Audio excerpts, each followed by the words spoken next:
This meeting is now being recorded. I didn't want to put folks on mute because I want you all to be a part of the conversation, but maybe I'm hearing some static in the background, so maybe when you're not speaking, folks want to go ahead and mute their own phones. That would probably help minimize some of that. Great. So the big thing is that all of you should have gotten an email, but I think some of it's getting caught in some of your spam filters. But CLPHA has officially launched our Housing Is Clearinghouse. So as a reminder, Housing is our name for the initiative that we were previously calling Systems Alignment. So it's just the work that all of you are doing that this group focuses on, how we can better intersect housing in other areas like education and health. So if you go to www.housingiS.org, and I'll type that in the public chat section as well, we have our brand new clearinghouse, which launched just a few weeks ago. We're still cleaning up a couple bugs here and there, so we absolutely appreciate your feedback as you use this tool. We hope it's really helpful for all of you.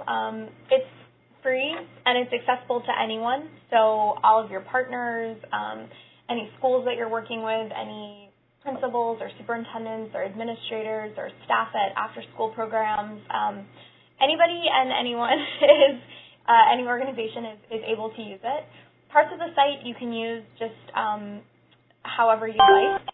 Certain features are only available if you create an account with the site. Again, that's totally free to do, but we encourage you to do so.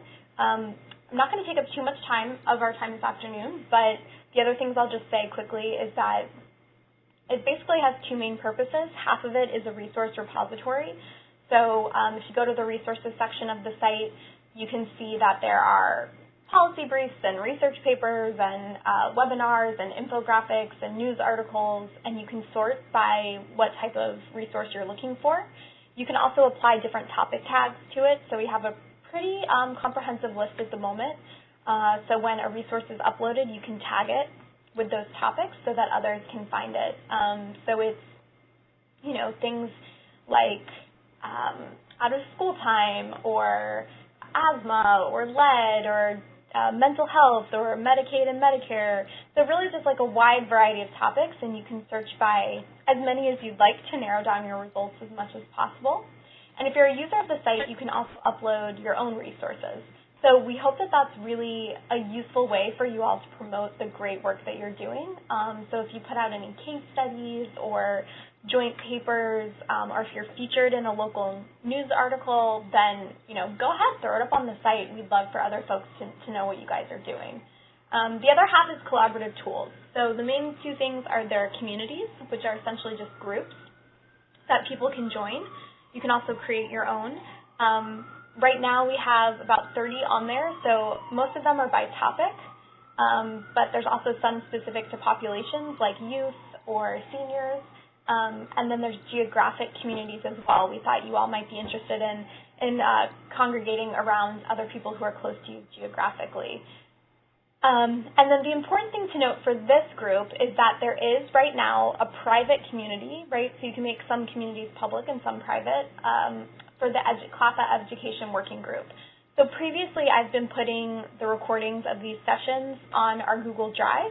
I'm now going to start doing it on the Clearinghouse. So don't worry, I'll still send out those emails saying, the recording can be found here. But if you want to be able to access those recordings in the future, that's where they'll be, on the housingiS.org website. And then the last collaborative feature is experts. So you can apply to be an expert on the site. So all of you are, of course, experts in housing and education, and I'd love for you to apply to be experts. But you can also reach out to other folks who have already said that they're experts on the site, and you can contact them with your questions. You can sort, again, by geographic region or by specific topic area. And then the final feature of the site is the calendar.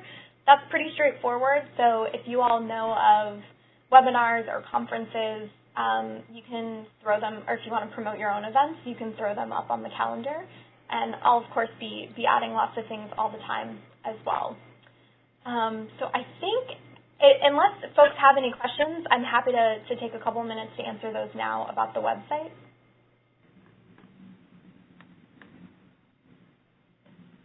Great. Okay. Well, feel free, of course, to always email me. But I'm going to go ahead and turn it over to Cassie. Great. Thanks, Abra. This is Cassie Brooks from CHA. Abra, I did have a question, actually, about the site. I couldn't get myself off mute just as fast. But I just wanted to ask, how has it gone so far since the launch? Like, how is is it building communities? Are people just learning about it? Yeah, that's a great question. I actually, right before this call, was going through our registration, so I can actually tell you. So we have about 45 users registered to the site, and of course, folks can access it without registering.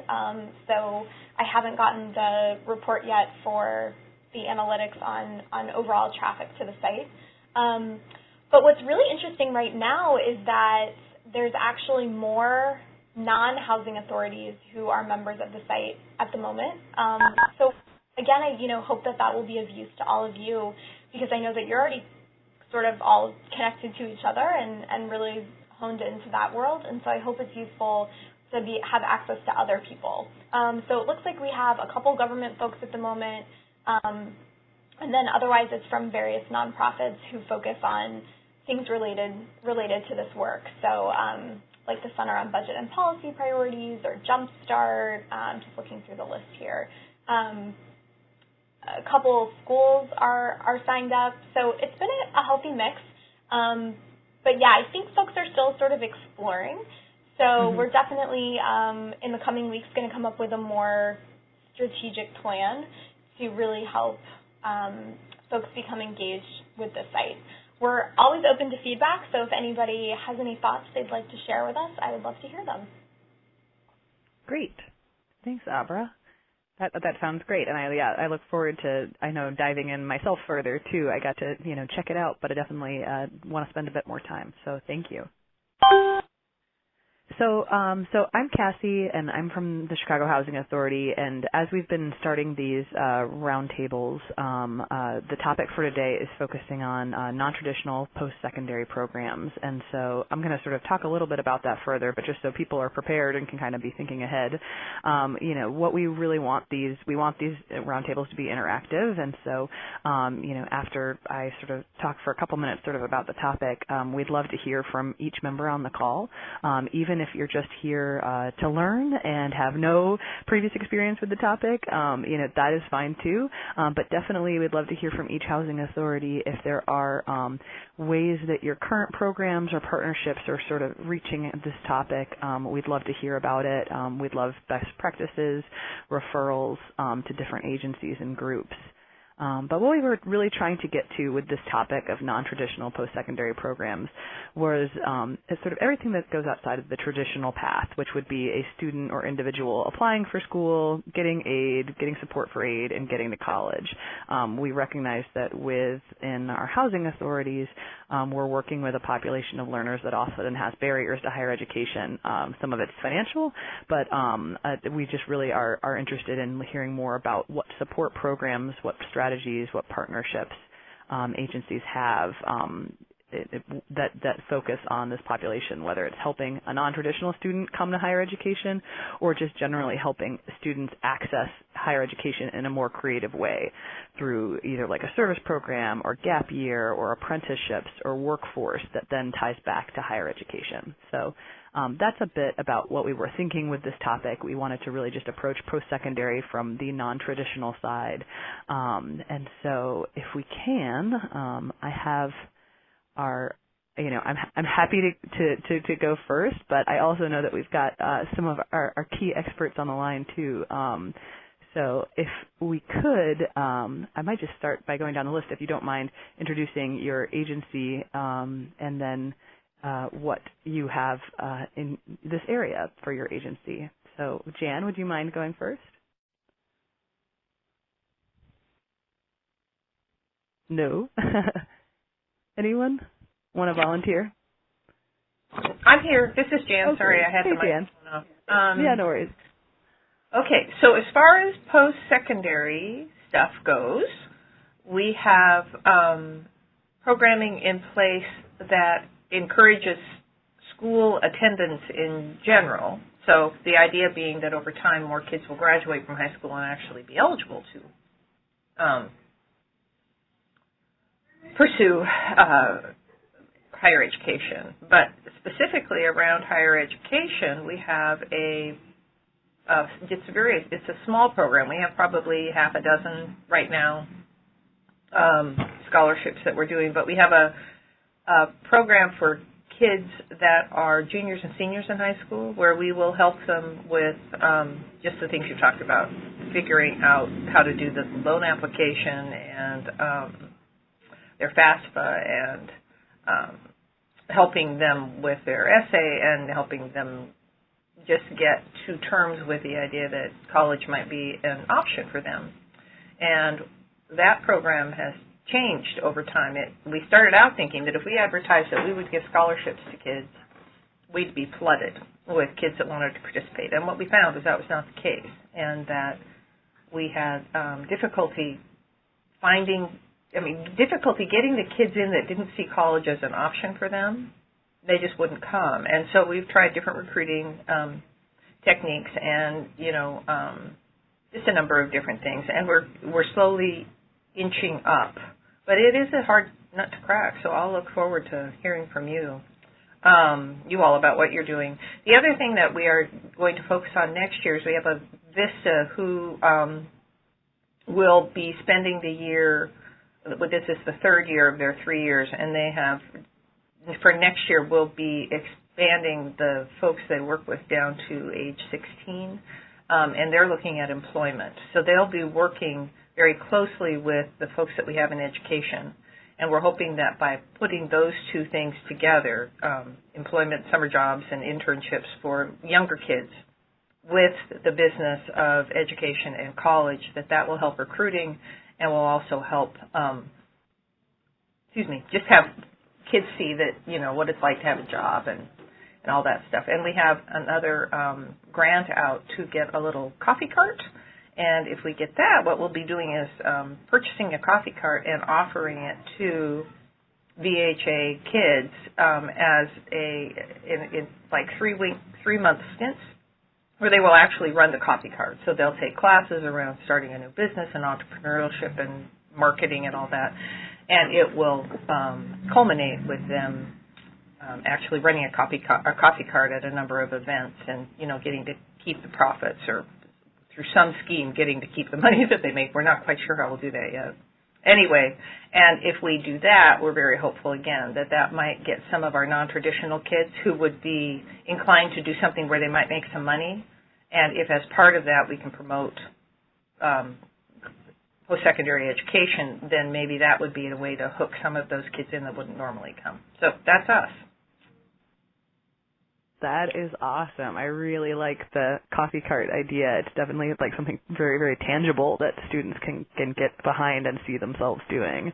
So thank you very much for that. I think that's exactly so. As we're sort of continuing down the list, I think, Jan brought up some really great, concepts of really tying it to employment and tying it to job skills that then feed it back into college. So thank you, Jan. Jody, would you like to go?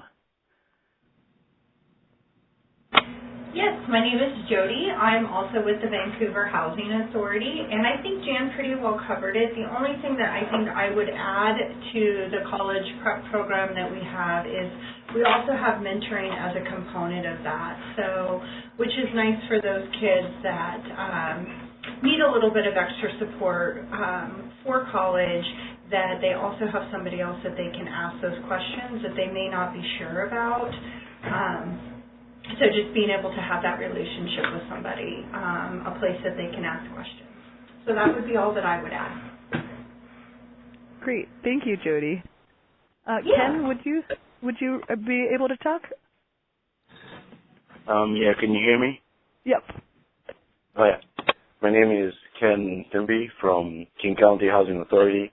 And, yeah, most things have been touched.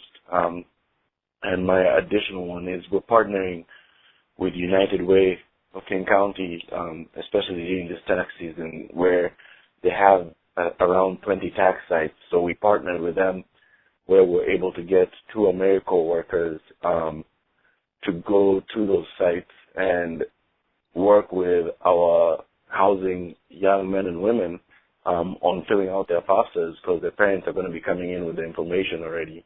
So we're able to just get them. This was started like January going all the way through April till the end of tax season.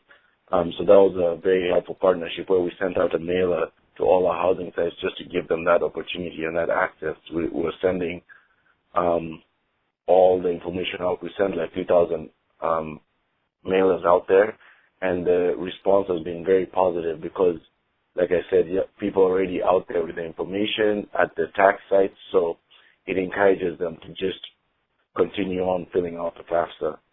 And then we're also working with Year Up, which is an organization over here in Seattle, and also it actually started up in New York and has a few spots over the across the nation. But it's mainly works with anyone who has their GED and is willing to put in. It works with the ages of 18 to 24 and puts you in a 6-month. You work with them individually on working on how to get the skills of working in an environment, a work environment that our young men and women are usually not used to. And then after working for that 6 months intense, they focus mainly on IT, but they've also opened up other jobs like customer service is another one that's opened up, but they focus mainly on IT because Seattle is a big IT area. And then after the 6 months of working one-on-one with students and also in big group classes, teaching them how to speak, how to interview, then they end up placing them in big IT organizations, Amazon, Microsoft. They put them in Facebook, Google, and then they're able to work for the next 6 months. So it's a total of 1 year with the young person just to work with them into how to get them into the workforce, how to get them going beyond. And then some of them end up getting hired by those individuals, just depending on how well they do after that. So that's one program that has been very successful at our housing sites. So they end up coming and setting up base at our we have 17 sites. So they end up holding little workshops with our young folks and seeing if this is the direction they want to go after high school, and some of them after college because they go from 18 to 24, and that's about it. Great, thanks, Ken, and thanks for describing also your partnership with Europe and how it works. I think that's really helpful too. Not just that, hey, Europe is our partner, but they actually come on site and do recruitment activities on property or at meetings or. Yes, on property, on our 17 sites. Yeah. Great. Thank you so much. Yeah. Maria? Hello. Hello. Maria, I don't know if you caught the beginning. We were just going through each individual and just an opportunity to kind of talk about your programs at your housing authority that work with. Yes, I heard everything. Okay, great. Can you hear me? I can hear you now. Yeah, thanks. Okay, so I think a couple of things were covered, such as the scholarships. We kind of had the same experience. We've been offering scholarships for college since I think like 1998, 99. And we initially thought the same thing, that we would be flooded with requests, and we're not. But we have awarded close to $500,000 in scholarships since that time. But we continue to work with that. The other thing that we do is sort of the mayor of the city of Milwaukee, Tom Barrett, initiated several years ago a program called Earn and Learn, and it has various components to it. And one of the components is working with juniors and seniors in high school. And what we do is we promote it among all of public housing, so that these are internships within all city departments of the city of Milwaukee, including the housing authority. And it's about learning various occupations they're working 4 days a week, and on the fifth day, they're in some sort of training. And of course, one of those is also higher education. So that's one thing that our kids, we promote with our kids in public housing. The other one is of course a full-blown summer work experience, and that's for kids anywhere between 14 to 21. So that earn and learn piece, that junior and senior grades, those are important because at least they get some exposure to various occupations, and then what requirements it would take to get such a position. So that's more career exploration and understanding, you know, that it's going to take more than a high school diploma to work in maybe some of these fields. So that's one thing that we do with our residents in trying to expose our high school juniors and seniors. The other is you may or may not have heard that the City of Milwaukee was one of the Tech Hire grant recipients. So we have partnered with a local nonprofit, and the city we have a partnership with our local WIB.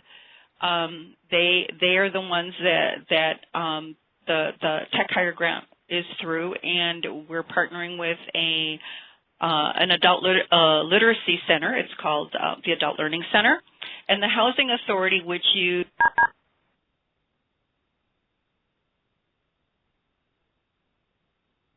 I think we just lost Yeah. Maria. Okay. Hopefully she'll be able to reconnect here shortly, but maybe we should go ahead and move on to Melissa, if you wouldn't mind giving us some info, and then we'll bring Maria back when she reconnects. Hi, this is Melissa. I'm with Akron Metropolitan Housing. We're in Northeast Ohio. And I just found out I was going to be on this call about 40 minutes ago. So my boss asked me to stand in. Sure. I can give you and this really isn't my area of expertise, but I'll give you a brief rundown based on what you all have been talking about so far. So we actually partner with United Way here in Summit County, and they provide funds for us that encourage post-secondary education. Well, I would say encourage seeking GED and post-secondary. So with the funding that we receive from United Way, we can actually help people pay for their GED tests. We can cover the cost of bus passes for them to get to one of our partners that provides GED instruction in our community. We can also provide funds that cover uniforms or bus passes when somebody starts a new job. The funds will cover certification.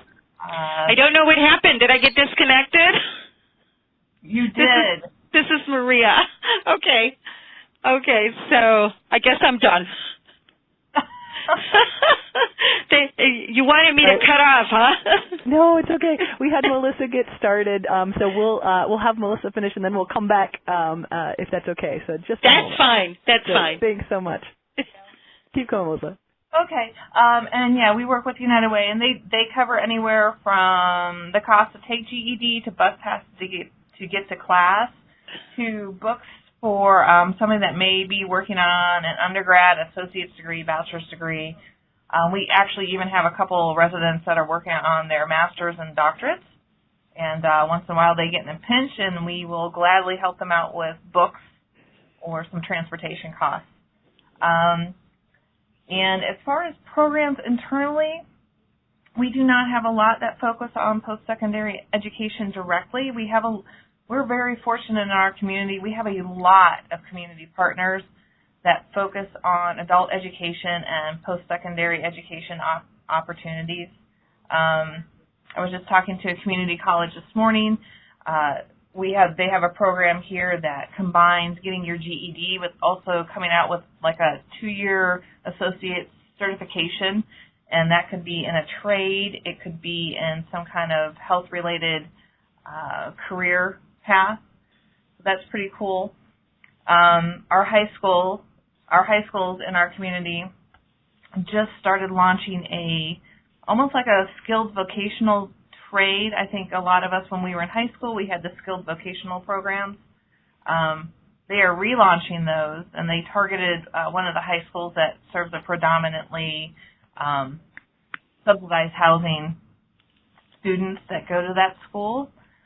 So that's going to be interesting. We have a lot of the manufacturers that are behind that and actually funding that for the schools themselves, and it is focused on skilled manufacturing lessons. And that's about all that's coming to mind at the moment. Oh, that's great. Thank you so much for joining us. I appreciate you hopping on the call and, providing us with great information on Akron. Thank you. And Maria, I know that I don't know if you know exactly when you got cut off, but I don't know. All of a sudden I heard a busy signal. So it might have been quite a while. The only thing I would add is that I don't know if you got a chance to hear that Milwaukee did get the Tech Hire Grant. That's what you were speaking of, right? And so that is moving along, and of course that's going to be sort of more high tech kinds of courses, and there'll be certificate kinds of programs, and it will be connected to our authority, and so we'll be promoting that among our younger students, or anyone who's really into computer and computer programming. So that is one good thing that's going on right now. And then for the last 10 years, we have been focusing in on two developments where we actually have a lease addendum with residents about school attendance, because we know that school attendance is vital to graduation. So that program continues. We were able to set up an endowment to continue with staff on that. And so that person really meets with families quarterly, actually checks report cards, offers assistance in terms of finding tutors and working with groups to help mentor the individuals, both young men and women, through hopefully finishing high school, and then working with them through their, if they would want to go to college, working through that whole process. So I think that's pretty much it. Great. Thank you. What housing authority is that? This is the Housing Authority of the City of Milwaukee. Oh, City of Milwaukee. Yes. Thank you. Great. And Sonia, do we have you on the line here? Sonia, can you hear us? Hello. Hey there. Hi, how are you? Great. So, with relationship to our post-secondary, we encourage our youth and adults. We participate in a spring break college tour where we visit both universities and junior colleges, and we take them around so they can be exposed to that college-going culture. We also host information sessions, and we partner with our community colleges to assist students with completing the FAFSA applications. So we do that on site, where we bring our junior colleges in to assist them with that, the financial aid offices. Additionally, we partner with the City of Oakland. Oh, my name is Sonia with the City of Oakland Housing Authority.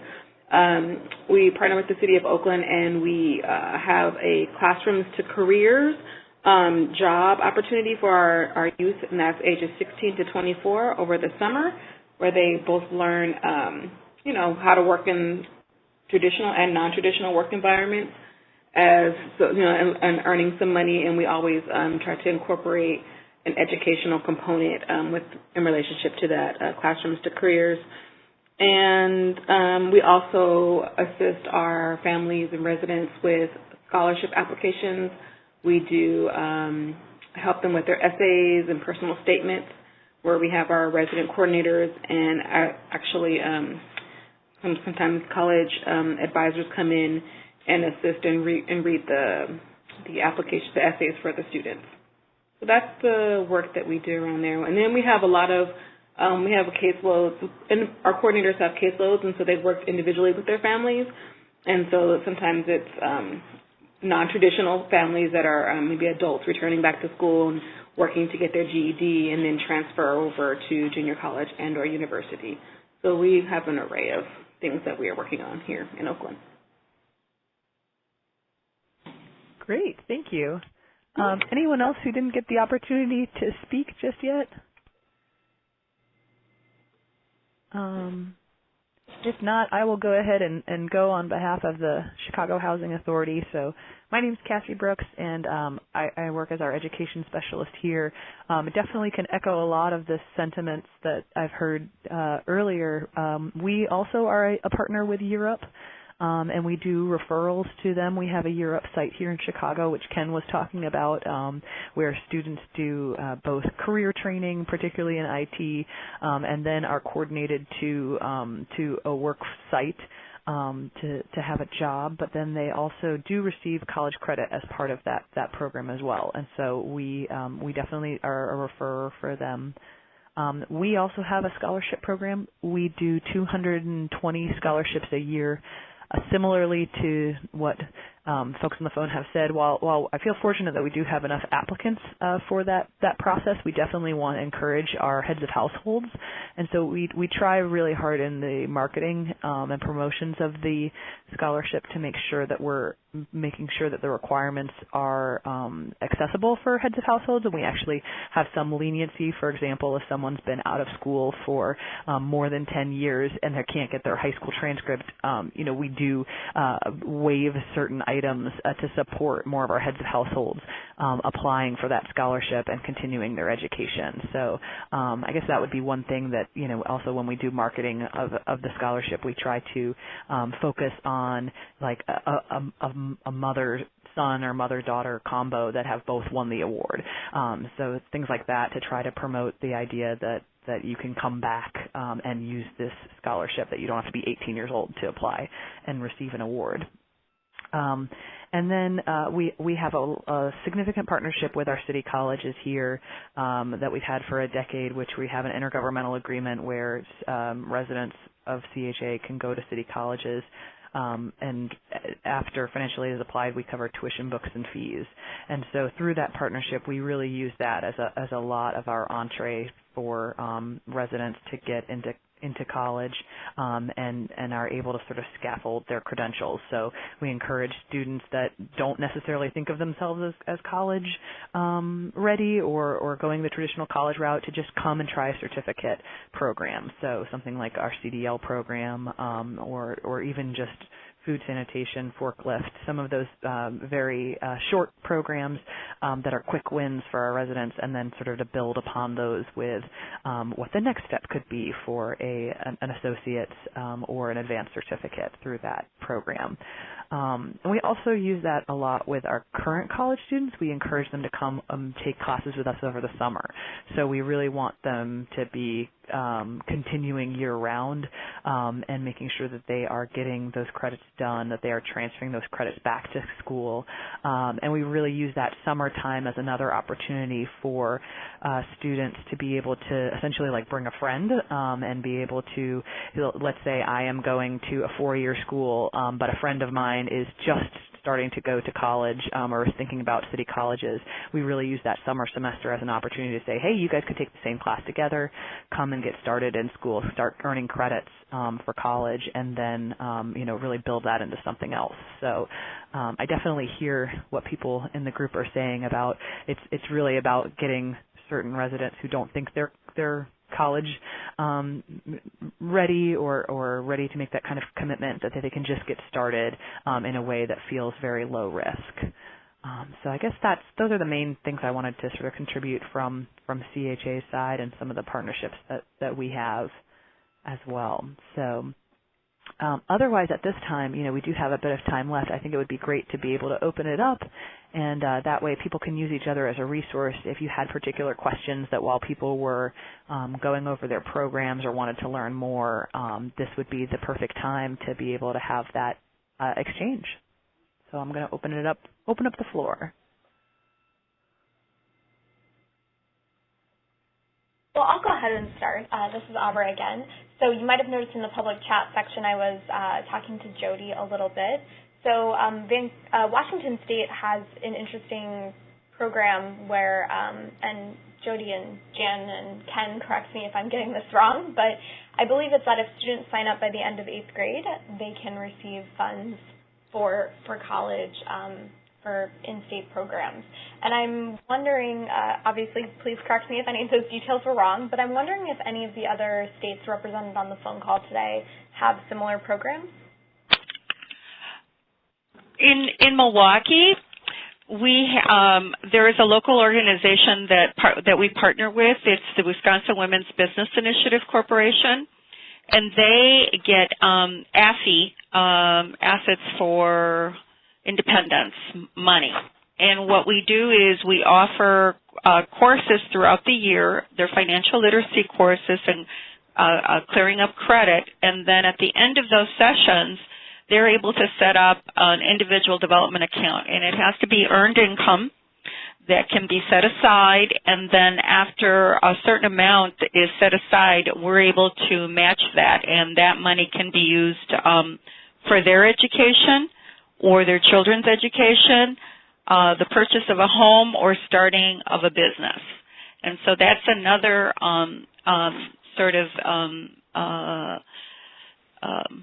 partnership that could be sought out in a community that gets those dollars. Yeah, that's actually great. Thank you for mentioning that, Maria. I know that DC has, we don't have anybody from DC on the call, but yeah, there are a number of nonprofits that work with low-income individuals, IDAs, and then do matching as long as the funds are for like education or purchasing a home or a car. They have some restrictions around that.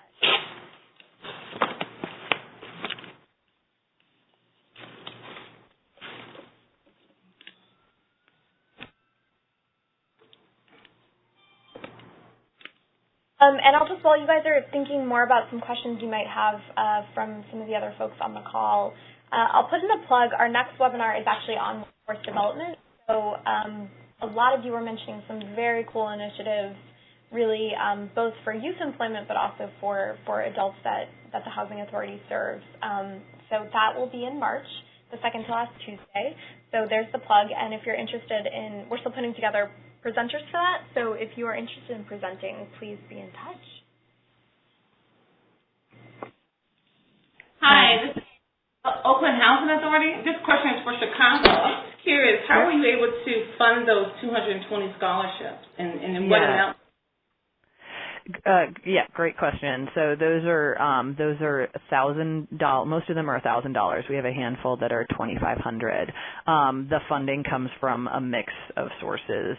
We are also MTW, so that helps with part of it to ensure that there's a small amount that comes from our resident services budget. But those are also like matched, and there are some outside dollars as well. So it comes from multiple sources. Same with the city colleges program. It's part IGA, part sort of like an intergovernmental, but then there's also funding allocated from the resident services budget too. So. Okay. Yep. I had a question for. I believe it was Melissa, or I heard a couple people mention they had United Way funding to support some of their sort of these non-traditional initiatives. I was wondering how that was housed. Like, is that United Way funding that has been given to your agency, and so you're managing that partnership or programming? This is Melissa with Akron Metro, and yes, we apply for a grant, and the funds are actually provided to us, and then we manage it in-house. Mm-hmm. And so is there just an application process for students that have individual needs, or are they just coming through a case manager? Primarily they're coming through usually either our service coordinators or our FSS coordinators, mm-hmm. Primarily through one of the two support programs that we have. Once in a while we'll get somebody that does call in that has heard from another housing resident that we provide funding for those types of things. But and then there is a staff member that reviews those requests and sort of takes a look at what we have budgeted for the month and makes those decisions. So what we are finding is those that seem to be a bit more successful are actually those that I think in the past, and forgive me because I've only been here a year, but I think in the past they didn't want to provide the assistance like more than once to a person, but I'm actually on the data side of the house, and what I'm finding when I ran numbers this past few months is actually those that we provide assistance maybe like 2 or 3 times. Let's say we do the bus passes and we help with the uniform. They're showing more long-term success in terms of hanging on to that job than somebody that we might have just given the bus passes to but didn't necessarily help with something else. Now, it could be that they're more in touch with their service coordinators, and our service coordinators are sort of pushing on them to, not give up. But there could be other reasons, too. Yeah, thank you very much. I would kind of echo that, too. I feel like we've seen that in our, at least in our scholarship program for sure. We do those awards by year. Like you can reapply each year, but you are not just automatically awarded an award year over year. But for those students that do reapply and do receive awards year after year, obviously their rates of staying in school are much higher. We're finding across all of our scholarship youth that it's about 80% are able to either continue enrollment or graduate in the years after.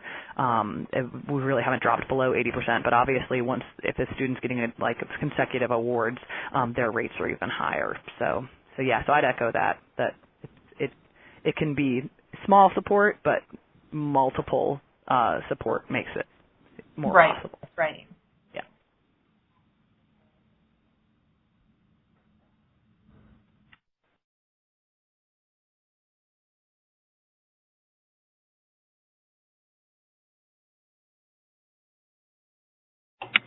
Are there other challenges that folks have been having or things that you wanted to try maybe but haven't been able to for whatever reason that others on the call might be able to give you advice on?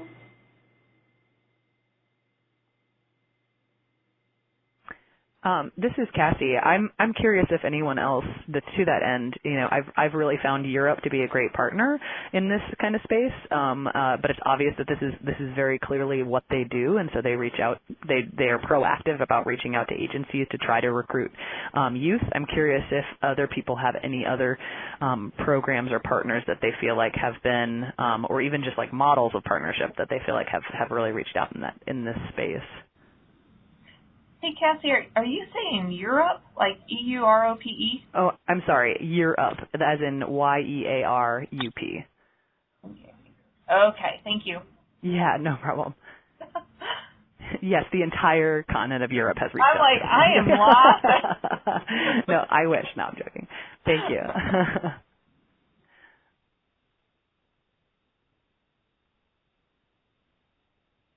And Cassie, just to clarify, Europe is a national nonprofit, correct? They are. They have just a handful of sites is the main thing. So they are national, but they're not going to be in every community. And so that's why I was kind of curious if anybody else had other partners or sort of other models to follow. I think definitely, I think I can definitely say that if they are in your community, they've been a great partner and are great people to reach out to. I mean, I think similar ones, and definitely, others hop in and share, but similar ones there's also one called Gear Up, which is really similar, as well as College Bound is another one, and I think there's a couple that are possibly just in singular locations as opposed to being national. Wait, what did you say that similar one is called? It sounded like the exact one. Yep, so Gear, I typed it in the public chat section, G-E-A-R, so like you're gearing up to go kind of. I'm not sure which one came first. The names are very similar. And then another one, which I'm fairly certain is national, is College Bound. And those specifically are targeting low-income youth.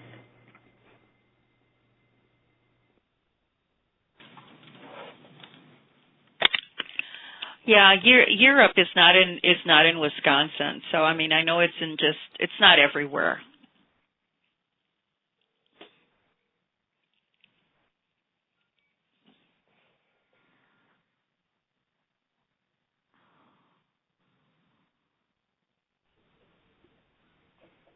Great. Well, thank you guys for, checking in on that. Were there any other questions or sort of comments as we here?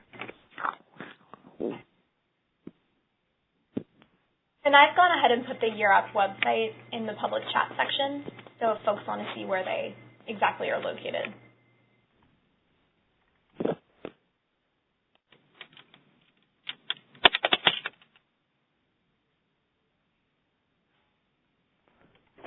Wait, did you say Year Up, right? Because I just moved to like a quieter space, so I'm not by the computer. You said you put up Year Up's place? Yeah, are you able to see the public chat box in the bottom left-hand corner of the screen? I was on my computer desk, but then folks kept interrupting me, so I moved into I'm on the phone. So, but then, okay, you said Year Up. Gotcha. I can also send you the web address via email, Ken, if that would be easier. Oh no, I have the Year Up information. Sorry, because I just wanted to know if you said Year Up or Gear Up, because we partner with Year Up. You do? Okay, great. Yeah, they're actually two different programs. So one is Gear Up and one is Year Up. Year Up. Okay, yeah, perfect. Yeah, and Year Up is like, I think in 16 locations, and not any individual in here goes on the site, because I know Chicago and Seattle right now, which is, I think those are the two on this phone call that I'm partnered with Year Up, but they're like in 16 different states, for those who are curious. Oh, good. Okay. And how long has King County been working with Year Up? As long as I started almost a year ago. Since I had that connection with my previous job, I just got to connect with them in my role as a youth programs coordinator, and then I invited them to partner with us because it just made sense. Like Cassie mentioned, they're just really advanced, and they want to make sure that our young men and women are successful. And it's been very, one housing site particularly has been very successful, where they've hired so they started up in Europe, 3 individuals, and then 2 of them ended up getting hired by Boeing and Microsoft, and they start them off with $80,000 a year. They don't even know what to do with that, and that's from just being able to do such a good job at your internship to the point of just having access inside, because it gives our young men and women access into this great organization that you otherwise would not have had walking off the street. You have to go through an interview and through all these different cases. So that's how we got connected with them, and it's been a great partnership. And we have an upcoming event at one of our sites in March, and I'm looking forward to it. That's great.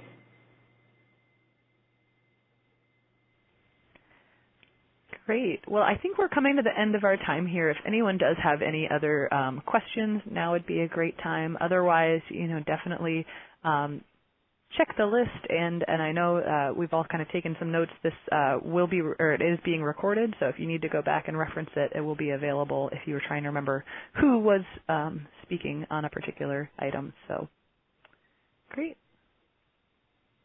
Yeah, and just as another reminder for folks who might have hopped on a little bit later, from now on, and I will email the group about this, but we do keep the roundtable recordings private, so it will only be accessible to CLPHA members who are part of the Education Working Group, and it will now live on the housingiS.org Education Working Group community. But I will when I send out my follow-up email, I will include detailed directions about that.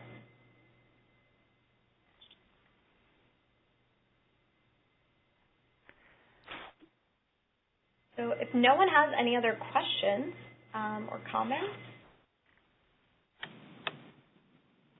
then we can leave it there. Well, thanks, Abra, for all your facilitation skills. Oh, of course. Thank you, Cassie. Thanks, everyone. Thanks. Have a great day. Thanks, Bye. Cassie. Yeah. Bye.